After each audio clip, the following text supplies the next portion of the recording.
आपका स्वागत है मेरे यूट्यूब चैनल केमिकल टेक्निकल में। दोस्तों, आज का हमारा टॉपिक है नाइट्रोजन गैस को कैसे बनाना सीखें। ठीक है, तो दोस्तों आपने मेरे पिछले लेक्चर्स को नहीं देखा है तो आप पिछले लेक्चर्स को जा कर के पहले देख लें, उसके बाद इस लेक्चर को देखें। तो चलते हैं अपने टॉपिक की तरफ। नाइट्रोजन प्रत्येक जीवन का एक आवश्यक तत्व है। नाइट्रोजन वायु में प्रचुर मात्रा में पाई जाती है। आयतन के अनुसार वायुमंडल में जो हमारे वायुमंडल में इसकी मात्रा 78.06% है।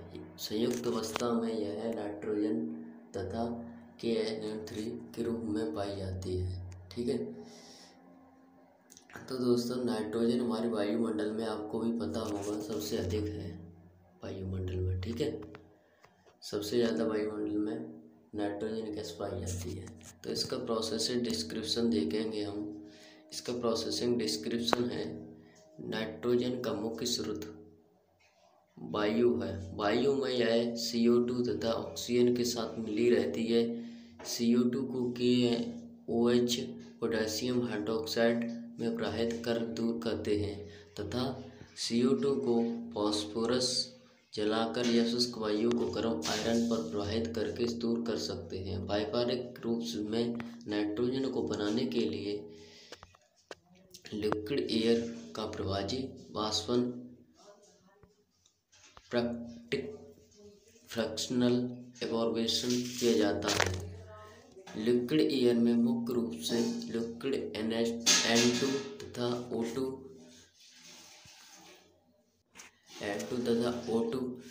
होते हैं। O2 और N2 के बॉइलिंग पॉइंट में 12.6 डिग्री का अंतर होता है। नाइट्रोजन गैस की मेथड का विस्तृत वर्णन O2 की व्यावहारिक निर्माण विधि में किया गया है। ठीक है, अब इसका देखते हैं फिजिकल प्रॉपर्टीज। फिजिकल प्रॉपर्टीज की हैं हमारी, जो हम देखेंगे। प्रॉपर्टीज हैं इसकी। यह रंगहीन, गंधहीन व स्वादहीन गैस है। यह दहन तथा श्वसन में सहायक नहीं है। तीसरा पॉइंट है इसका क्रांतिक ताप 147.13 डिग्री है तथा क्रांतिक दाब 33.40 ATM है। ATM का मतलब होता है एटमॉस्फेयर दाब। ठीक है, यह जल में अल्पविलेय, यह जल में आधा घुलती है, मतलब अल्पविलेय है। यह मेटल से क्रिया कर नाइट्राइट बनाती है। ठीक है, ये मेटल से क्रिया करके 3Mg+N2 Mg3N2 मैग्नीशियम नाइट्रेट, और यह 6 पॉइंट है। यह धातुओं से क्रिया करके नाइट्रिक ऑक्साइड बनाती है। 5 पॉइंट था, वो नाइट्राइट बना रही थी मेटल से मिलकर। अब ये धातुओं से मिलकर नाइट्रिक ऑक्साइड बनाती है। ठीक है, अब हम इसके यूजेस देखेंगे। यूजेस क्या है नाइट्रोजन? इसका उपयोग अमोनिया निर्माण, नाइट्रिक अम्ल, अमोनिया नाइट्रेट, साइनामाइड आदि बनाने में प्रयोग की जाती है। ठीक है, दूसरा पॉइंट है यह है ऑक्सीजन को तन करने में उपयोग किया जाता है। तन मतलब पतला करने में है ऑक्सीजन को।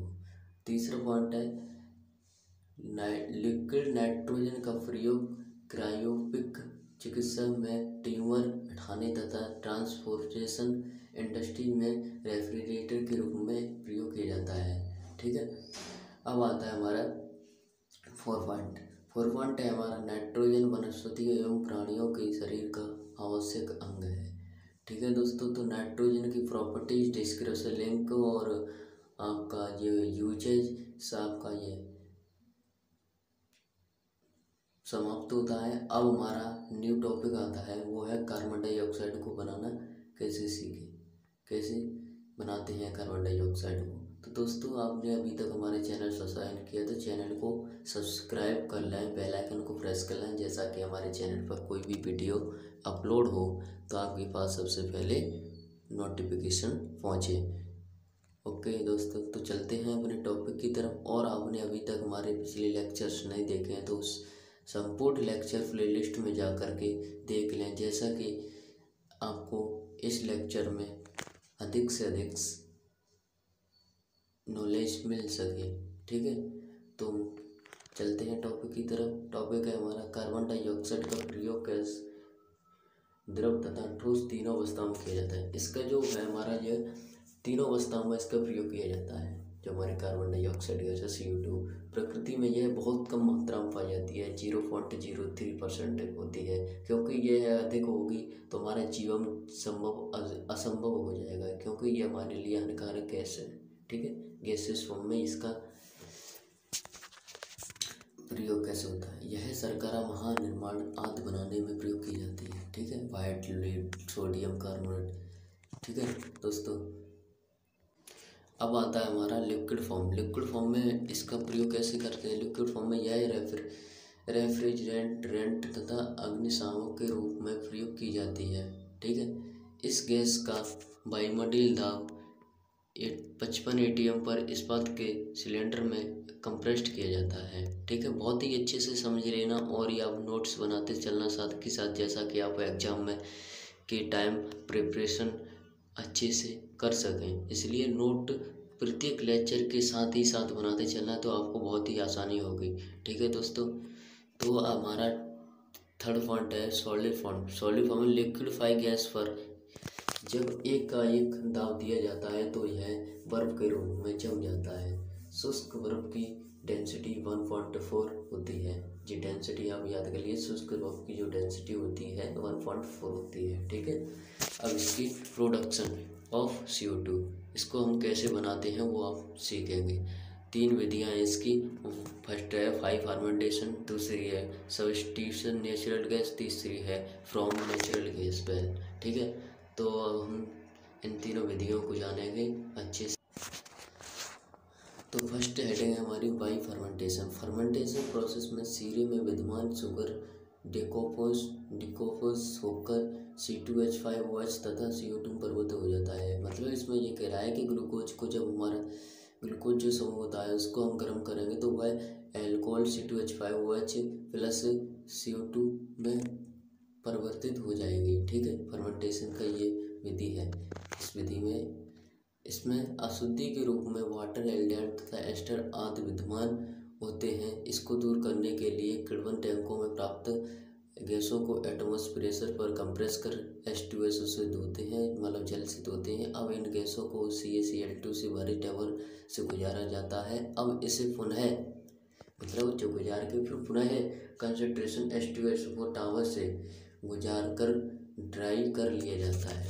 ठीक है, अम्ल के अंश गैस को पेट्रोलियम से पास कराने पर सेपरेट हो जाते हैं।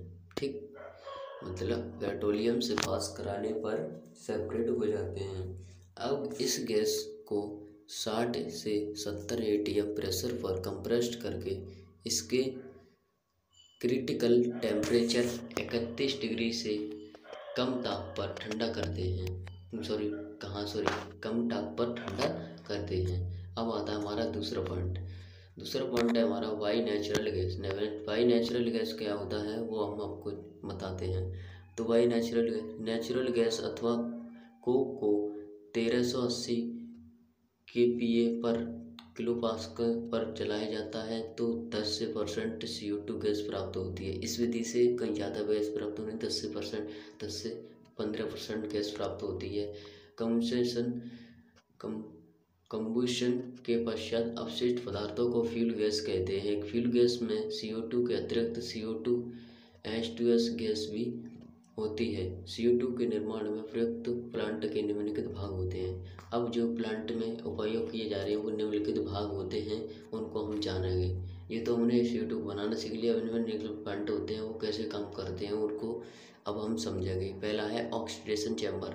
सर्वप्रथम CO2 को गैस एथेनॉल एमिल के जलीय विलयन में अवशोषण किया जाता है।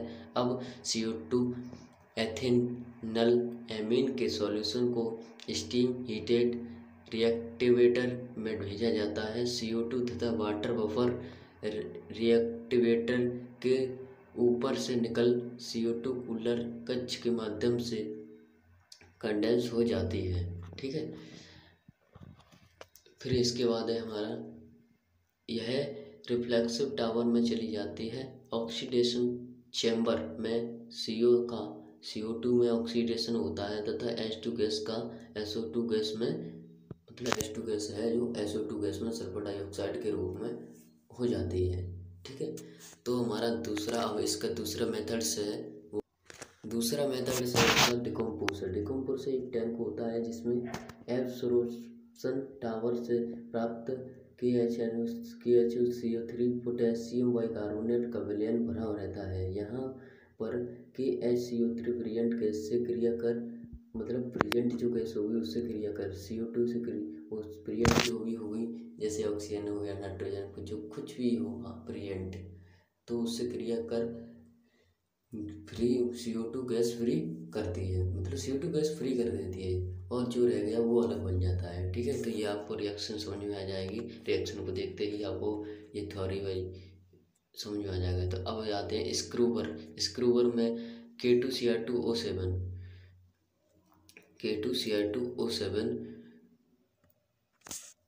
का विलयन होता है तथा एल्डिहाइड इम्प्योरिटीज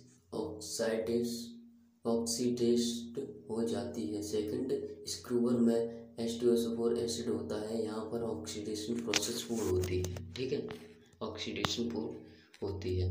जहाँ तक ऑक्सीडेशन जो हमारी क्रिया थी यहाँ तक पूर्ण हो जाती है, जो हमने फर्स्ट पॉइंट पढ़ा था इसका ऑक्सीडेशन प्रोसेस। ठीक है, तो यहाँ तक हमारी अब आती है 4 पॉइंट है हमारा absorption tower. Cold and pure gas को एब्सॉर्प्शन टावर में एंटर कराया जाता है, मतलब प्रवेश कराया जाता है। तो एब्सॉर्प्शन टावर में N2CO2 का विलयन होता है। इस टावर में अम्ल उदासीन हो जाता है तथा CO2 फ्री हो जाती है। ठीक है, CO2 फ्री हो जाती है, CO2 गैस बन जाती है। अब इसकी प्रॉपर्टीज को देखते हैं। प्रॉपर्टीज है हमारी फिजिकल प्रॉपर्टीज जो है, यह रंगीन एवं गंधहीन गैस है, यह जल में अल्प विलेय है, यह अत्यंत स्थायी गैस है तथा शीघ्रता से डिकम्पोजिशन नहीं होती है, यह जलीय अथवा जीवन तो सहायक जहर में सहायक नहीं है, यह 31 टेम्परेचर तथा 72 ATM पर लिक्विफाई होती है, यह बर्फ से 1 से 1.5 गुना भारी होती है। इसके यूजेज देख लेते हैं। यूजेज है इसका, यूजेज है O2CO, यह सोडा वाटर लेमोनिया आदि पीओ के उद्योग गैस फॉर्म में, केमिकल इंडस्ट्रीज में N2CO2 सैलिसिलिक एसिड के निर्माण में इसका प्रयोग। तीसरा पॉइंट है हमारा सॉलिड फॉर्म में रेफ्रिजरेटर तथा आइसक्रीम को जमाने में इसका प्रयोग किया जाता है। ठीक है, यह 4 पॉइंट है, यह अम्ल क्षार नियंत्रक के रूप में कार्य करती है। ठीक है दोस्तों, तो आज का हमारे 2 टॉपिक थे, जो थे नाइट्रोजन गैस को बनाना और कार्बन डाइऑक्साइड को बनाना। तो ये हमारे टॉपिक समाप्त होते हैं। तो दोस्तों अभी तक आपने चैनल को सब्सक्राइब नहीं किया तो चैनल को सब्सक्राइब कर लें और बेल आइकन को प्रेस कर लें, जैसा कि हमारे चैनल पर कोई भी वीडियो अपलोड हो तो आपके पास सबसे पहले पहुँचे। ओके, धन्यवाद भाई बच्चों वीडियो। और दोस्तों आपने अभी तक हमारे पिछले लेक्चर्स को नहीं देखा है तो पिछले लेक्चर्स को जाकर जरूर देखें। और दोस्तों इसमें आपको बोरिंग टाइप का लग रहा हो तो ये बोरिंग टाइप का नहीं है दोस्तों। आप अच्छे से पढ़ेंगे तो आपको मन लगा कर पढ़ेंगे तो आपको बोरिंग नहीं लगेगा। ठीक है दोस्तों, और अपना नोट्स साथ के साथ बनाते चलें और कमेंट बॉक्स में बताएं कि आपको कैसा समझ में आ रहा है और वीडियो कैसा लग रहा है, तो मैं अपनी वीडियो में और ही ज़्यादा इंक्रीज करूँ। ठीक है दोस्तों, तो हमारे चैनल को सब्सक्राइब कर लें, बेल आइकन प्रेस कर लें, जैसा कि हमारे चैनल पर कोई वीडियो अपलोड हो तो आपके पास सबसे पहले पहुँचे। ओके, धन्यवाद, सत श्री अकाल, जय हिंद, जय भारत।